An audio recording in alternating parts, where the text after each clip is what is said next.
মাননীয় বিরোধী দলের নেতা উত্থাপন করুন।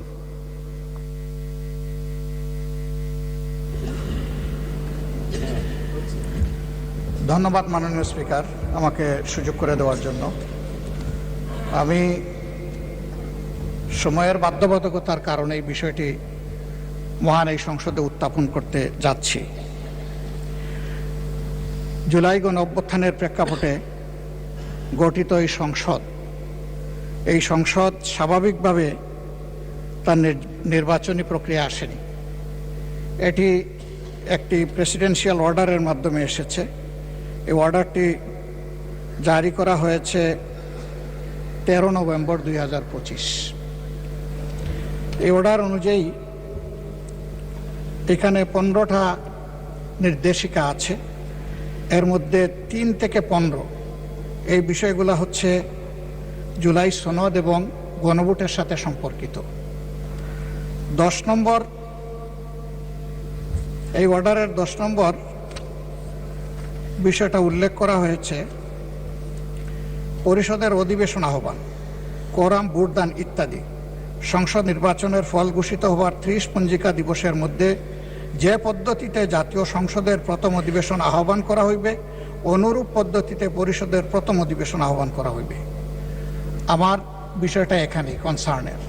আজকে 30তম পঞ্জিকা দিবস, কিন্তু এর মধ্যে এই অধিবেশন আহ্বান করা হয়নি। এই অধিবেশন কিভাবে আহ্বান করা হবে সেই ব্যাপারে সংবিধানের 72 অনুচ্ছেদে নির্দেশিকা রয়েছে। সরকারি বিজ্ঞপ্তি দ্বারা রাষ্ট্রপতি সংসদ আহ্বান স্থগিত ও ভঙ্গ করিবেন এবং সংসদ আহ্বানকালে রাষ্ট্রপতি প্রথম বৈঠকের সময় স্থান নির্ধারণ করিবেন। তবে আরও শর্ত থাকে যে এই দফার অধীন তাহার দায়িত্ব পালনে রাষ্ট্রপতি প্রধানমন্ত্রী কর্তৃক লিখিতভাবে প্রদত্ত পরামর্শ অনুযায়ী কার্য করিবেন। উদয় সম্পন্ন করার কথা ছিল। এখন আমরা ধরে নিচ্ছি নিশ্চয়ই মাননীয় প্রধানমন্ত্রীর লিখিত পরামর্শের কারণেই রাষ্ট্রপতি এই সভা আহ্বান করেছেন।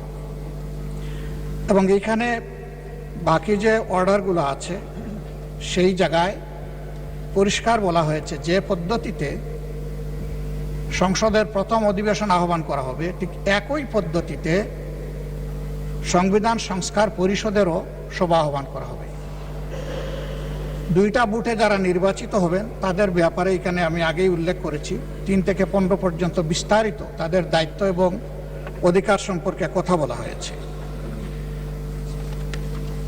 3 নম্বরে বলা হয়েছে জুলাই জাতীয় সনদে অন্তর্ভুক্ত সংবিধান সংস্কার বিষয়ে গণভোট। জনগণের সার্বভৌম ক্ষমতা প্রয়োগের উদ্দেশ্যে এই আদেশ এবং জুলাই জাতীয় সনদের সংবিধান সংস্কার সম্পর্কিত অংশ গণভোটে উপস্থাপন করা হবে। 4 নম্বরে বলা হয়েছে গণভোটে নিম্নরূপ প্রশ্ন উপস্থাপন করা হবে। যে 4টা প্রশ্ন ব্যালটের মধ্যে ছিল সেটা আর আমি উল্লেখ করতে যাচ্ছি না। 5 নম্বরে বলা হয়েছে গণভোট অনুষ্ঠানে এই আদেশ জারির অব্যবহিত পর অনুষ্ঠিতব্য জাতীয় সংসদ নির্বাচনের দিন এই আদেশ অনুসারে গণভোট অনুষ্ঠিত হবে। এটা হয়ে গেছে এবং গণভোটে যারা ভোট প্রয়োগ করেছেন তাদের মধ্যে প্রায় 70% মানুষ হায়ের পক্ষে ভোট দিয়ে তারা সংস্কারের পক্ষে রায় দিয়েছেন। 6 নম্বরে গণভোট অনুষ্ঠানের জন্য আইন প্রণয়ন।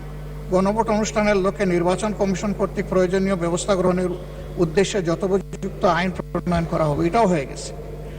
সংবিধানের গণভোটে উপস্থাপিত প্রশ্নের উত্তরে প্রদত্ত সংখ্যাগরিষ্ঠ ভোট হ্রাস সূচক হইলে এই আদেশ জারির অব্যবহিত পর অনুষ্ঠিতব্য জাতীয় সংসদের সাধারণ নির্বাচনে নির্বাচিত প্রতিনিধিগণের সমন্বয়ে একটি সংবিধান সংস্কার পরিষদ গঠিত হইবে।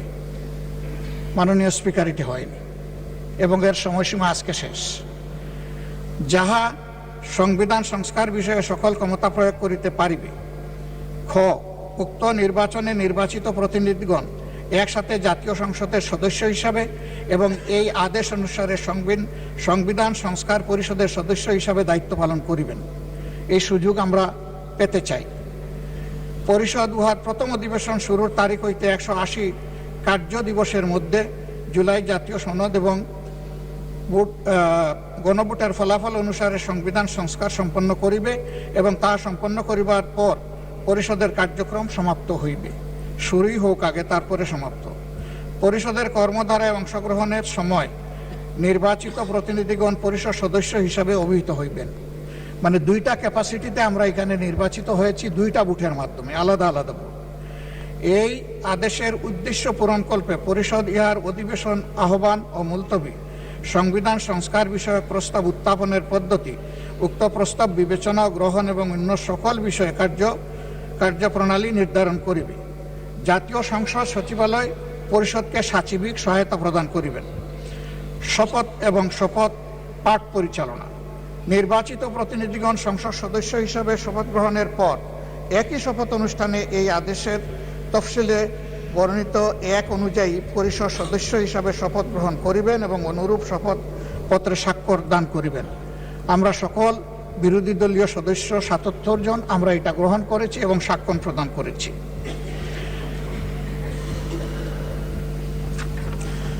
দশে আমি আগেই উল্লেখ করেছি, সংসদ নির্বাচনের ফল ঘোষিত হওয়ার 30 পঞ্জিকা দিবসের মধ্যে যে পদ্ধতিতে জাতীয় সংসদের প্রথম অধিবেশন আহ্বান করা হইবে, অনুরূপ পদ্ধতিতে পরিষদের প্রথম অধিবেশন আহ্বান করা হইবে।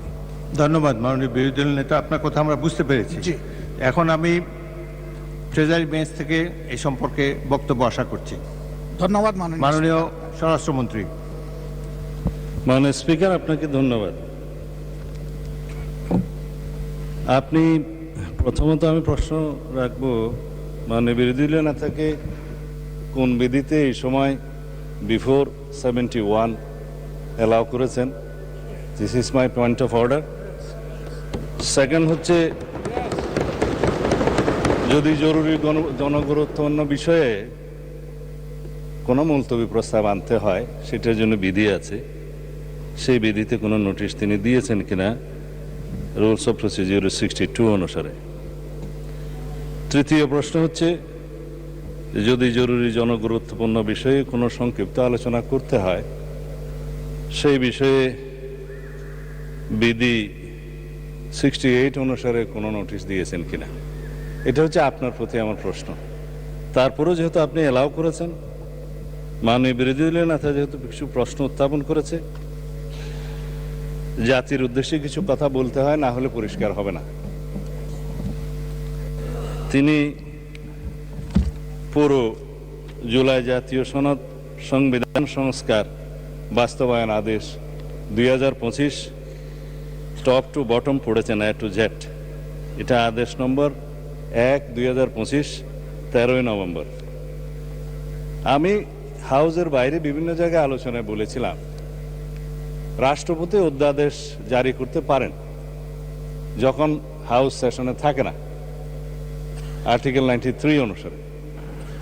এবং এই আর্টিকেল 93 অনুসারে আপনি দেখবেন, মাননীয় স্পিকার,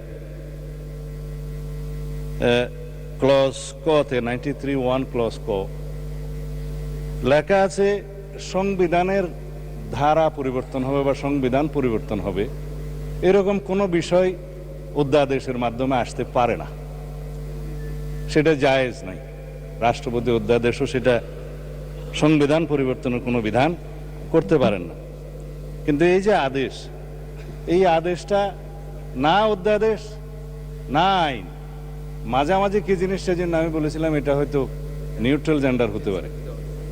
এনিওয়ে, এটা আমি অসংসদীয় বা আনপার্লামেন্টারি কোনো শব্দ এখানে ইউজ করতে চাই না, এটা বাইরের বক্তৃতা হলে বলা যেত। এই যে আরোপিত আদেশ যেটা তিনি পাঠ করলেন, এই আদেশের তিনি বললেন সেকশন 3-তে জুলাই জাতীয় সনদে অন্তর্ভুক্ত সংবিধান সংস্কার বিষয়ে গণভোট, এবং বলা হয়েছে সেকশন 10-এ পরিষদের অধিবেশন আহ্বান, কোরাম, ভোটদান ইত্যাদি।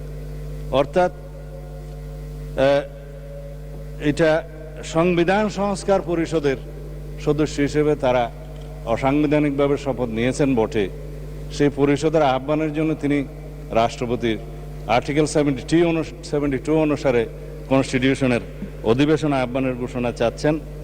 এবং তিনি বলেছেন, যেহেতু দুইটি কাজ বাদে বাকিগুলো সব প্রাইম মিনিস্টার রিকমেন্ডেশনে প্রেসিডেন্ট করে থাকেন, এবং একইভাবে এই সংসদের আহ্বানও তিনি করেছেন প্রধানমন্ত্রীর পরামর্শ অনুযায়ী আর্টিকেল 72 অনুসারে। তো এইখানে প্রেসিডেন্টের ক্ষমতা যে প্রধানমন্ত্রী পরামর্শ দিয়েছেন, তিনি জাতীয় সংসদের অধিবেশন আহ্বান করবেন, নির্ধারণ করবেন, করেছেন। আর্টিকেল 73 অনুসারে তিনি ভাষণ দেওয়ার কথা ভাষণ দিয়েছেন। আমাদের বিরোধী দলীয় বন্ধুরা ভাষণ শুনতে চাননি, চলে গিয়েছেন, ভালো কথা। কিন্তু সেই ভাষণের উপর আলোচনার জন্য তিনি কালকে প্রস্তাব করেছেন 50 ঘন্টা বরাদ্দ করা হোক। এখন যদি রাষ্ট্রপতির ভাষণের উপর 50 ঘন্টা আলোচনা হয়, ভালো, সংখ্যা অনুপাতে সেই সময় বরাদ্দ করা হবে, আমরা অ্যাপ্রিসিয়েট করি। কিন্তু এই যে আর্টিকেল 72 অনুসারে সংবিধান সংস্কার পরিষদের যেখানে অস্তিত্ব না থাকায় প্রধানমন্ত্রীও সেটা পরামর্শ দিতে পারেন না রাষ্ট্রপতিকে, রাষ্ট্রপতিও সেই অধিবেশন আহ্বান করতে পারেন না, বিধায় সে করেননি। তা এখন যদি তাদের প্রশ্ন অনুসারে এই আদেশটা যদি বৈধ হয়, রাষ্ট্রপতি যে আদেশটা জারি করেছেন সেটা যদি সাংবিধানিক হয়, সেটা আমরা এখানে আলোচনা করতে পারি। ইদানিং একটা আলোচিত বিষয় হয়েছে, জুডিশিয়ারিতে সেটা হয়েছে, রিট হয়েছে, এই সংবিধান সংস্কার বাস্তবায়ন আদেশ এইটা এবং গণভোটের সার্টেন পোর্শন কেন আনকনস্টিটিউশনাল ডিক্লেয়ার করা হবে না, সেই মর্মে রুলও জারি করা হয়েছে শুনলাম। এখানে হয়তো জুডিশিয়ারির মতামত দিবে, বাট জুডিশিয়ারির মতামত এই সোভারেইন পার্লামেন্টের উপরে কখনো বাইন্ডিং না। কিন্তু এই সোভারেইন পার্লামেন্ট কখনো আবার এমন কোনো আইন প্রণয়ন করতে পারে না যেটা জুডিশিয়ারিতে যে চ্যালেঞ্জ হয়ে নাল অ্যান্ড ভয়েড হয়ে যাবে, আল্ট্রা ভায়ার্স টু দি কনস্টিটিউশন হয়ে যাবে। তো সুতরাং আমাদেরকে উভয় দিকে লক্ষ্য রেখে জাতির বৃহত্তর স্বার্থে আইনানুগভাবে এবং সাংবিধানিকভাবে যেতে হবে এই মহান জাতীয় সংসদে আমাদের সমস্ত কার্যক্রম।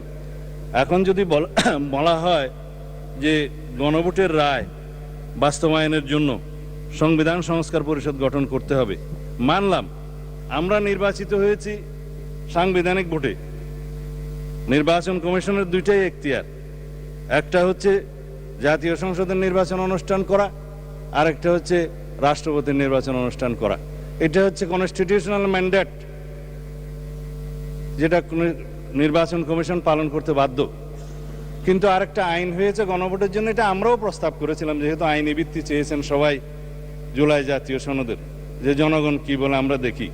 সেখানে জুলাই জাতীয় সনদ যেভাবে স্বাক্ষরিত হয়েছে, রাজনৈতিক সমঝোতার দলিল হিসেবে ঐতিহাসিকভাবে যেটা স্বাক্ষরিত হয়েছে, তার উপর ভিত্তি করে জুলাই জাতীয় সনদের পক্ষে এদেশের জনগণ আছে কি নাই সেই প্রশ্নে গণভোট হতে পারে, এবং সেটা একদিনে হবে না, 2 দিনে হবে, সেই বাহাস অনেকদিন হয়েছে, অতঃপর একদিনে অনুষ্ঠিত হয়েছে। এবং সেই ব্যালটে গণভোটে হ্যাঁ এবং না লেখা ছিল, কিন্তু এই আদেশটা মাঝখানে জারি করে আরেকটা প্রশ্ন ওখানে ইন্ট্রোডিউস করে দেয়া হয়েছে যে এই প্রশ্নে গণভোট দেয়া হলো 4টা প্রশ্ন, যে প্রশ্নের মধ্যে একটা বিশাল প্রশ্ন জুলাই জাতীয় সনদের সমঝোতা হয়নি, এটা একটা জবরদস্তিমূলক আরোপিত আদেশ করে সেই আদেশের একটা প্রশ্ন গণভোটের মধ্যে দেয়া হলো, যেটা আমার পড়তে লাগছে 3.5 ঘন্টা। জনগণ সেটা পড়ে হ্যাঁ এবং না দিয়েছে কিনা আমি জানি না, তবে 4টা ভোট, 4টা প্রশ্ন, সেই প্রশ্নের মধ্যে একটা অ্যান্সার দিতে বলা হয়েছে, আইদার হ্যাঁ অথবা না বলুন। কিন্তু 4টা ভোটে তো 4টা প্রশ্ন থাকা উচিত ছিল, যে আমরা কোন কোন প্রশ্নে হ্যাঁ বলবো, কোন কোন প্রশ্নে না বলবো, সেই অপশনও ছিল না। আমি সেই লম্বা বাহাসে যাচ্ছি না, তারপরও গণভোটের রায় যদি বাস্তবায়ন করতে হয়, সেই গণভোট এই আইন অনুসারে, সেই রায় অনুসারে সংবিধানে আগে সংস্কার আসতে হবে, সংবিধানের সংশোধন আসতে হবে। সংবিধানে যদি সেটা আমরা গ্রহণ করি, তারপরে সেই গণভোটের রায় বাস্তবায়নের জন্য তখন সংবিধান যদি এটা কন্টেইন করে, ধারণ করার পরে তখন যদি পরিষদের সদস্য হিসেবে শপথ নিতে হয়, সেটা তখনকার ব্যাপার হবে, সেটা আমরা let us have debate on it. তবে এখন এই সংবিধান সংশোধনের জন্য আমরা এই সেশনে বিল আনতে পারবো কিনা সেটা যথেষ্ট সন্দেহ আছে। এই কারণে যে 133টা অধ্যাদেশ এখানে উত্থাপিত হয়েছে প্রথম দিনে, আজকে হয়তো মাননীয় আইনমন্ত্রী সেগুলা বিশেষ কমিটি দেওয়ার জন্য প্রস্তাব করতে পারেন, তারপরে সেটা স্ক্রুটিনি হবে, রিপোর্ট পেশ হবে, সময় আছে 30 দিন। এটা কোনো কার্য দিবস নয়, পঞ্জিকা দিবস। 30 দিনের মধ্যে এই অধ্যাদেশগুলো সম্পর্কে আমাদেরকে ফয়সালা করতে হবে। এখন সেই অধ্যাদেশগুলো ফয়সালা করতে যেয়ে 15 দিন এখন লম্বা ছুটিতে, 29 তারিখের আগে আপনি আর সেশন করতে পারছেন না আজকের পরে, তখন এগুলো করতে করতে এই সেশন চলে যাবে। তারপরের সেশনে আপনার বাজেট অধিবেশন, বাজেট অধিবেশনের সময় যদি আপনারা অ্যালাউ করেন যে সংবিধান সংশোধনের বিষয়ে এই হাউস সিদ্ধান্ত নেয়, কার্য উপদেষ্টা কমিটিতে যদি সিদ্ধান্ত হয়, তখন বাজেটের এই সেশনের মধ্যেও সংবিধান সংশোধনের জন্য কমিটি করে তারা এই জুলাই জাতীয় সনদকে সেখানে ধারণ করে সংবিধান সংশোধনের জন্য বিল উত্থাপন করতে পারে। সেই বিলটা তারপর আলোচনা হবে, পাশ হবে, সেটা তখন সেই সেশনে করা যাবে কিনা আপনারা সিদ্ধান্ত নেবেন। আমি পজিটিভলি যাচ্ছি, আমি কোনো কিছু অস্বীকার করছি না। জনরায়কে সম্মান দিতে হবে, কিন্তু সেটা সাংবিধানিকভাবে দিতে হবে, আইনগতভাবে দিতে হবে। এখানে ইমোশনের কোনো জায়গা নেই। রাষ্ট্র ইমোশন দিয়ে চলে না, রাষ্ট্র চলে সংবিধান দিয়ে, আইন দিয়ে, কানুন দিয়ে। তা আমরা সেভাবে যাই। আমি বিরোধী দলে না থাকে যথেষ্ট সম্মানের সাথে এটা প্রস্তাব দিতে চাই যে আসুন আমরা কার্য উপদেষ্টা কমিটিতে সে বিষয়ে আলোচনা করি, কখন সংবিধান সংশোধনের জন্য আমরা বিল উত্থাপন করতে পারবো এবং জুলাই জাতীয় সনদকে আমরা অক্ষরে অক্ষরে পালন করতে আমরা প্রতিশ্রুতিবদ্ধ। আমরা জাতির কাছে অঙ্গীকার করেছি যে জুলাই জাতীয় সনদ ঐতিহাসিকভাবে যেভাবে স্বাক্ষরিত হয়েছে, রাজনৈতিক সমঝোতার দলিল হিসেবে তার প্রতিটি শব্দকে আমরা সম্মান করি। কিন্তু জুলাই জাতীয় সনদের বাইরে আরোপিত কোনো আদেশ দিয়ে, কোনো অবৈধ আদেশ দিয়ে সেটা কোনো সংবিধান সংশোধন করা যায় কিনা, সেটা একটা বিশাল আইনি প্রশ্ন, সাংবিধানিক প্রশ্ন। সেটাও আমরা ডিবেট করি, আলোচনা করি। আমরা কার্য উপদেষ্টা কমিটিতে আলোচনা করি এবং সংবিধান সংশোধনের জন্য আমরা বিল উত্থাপন করি।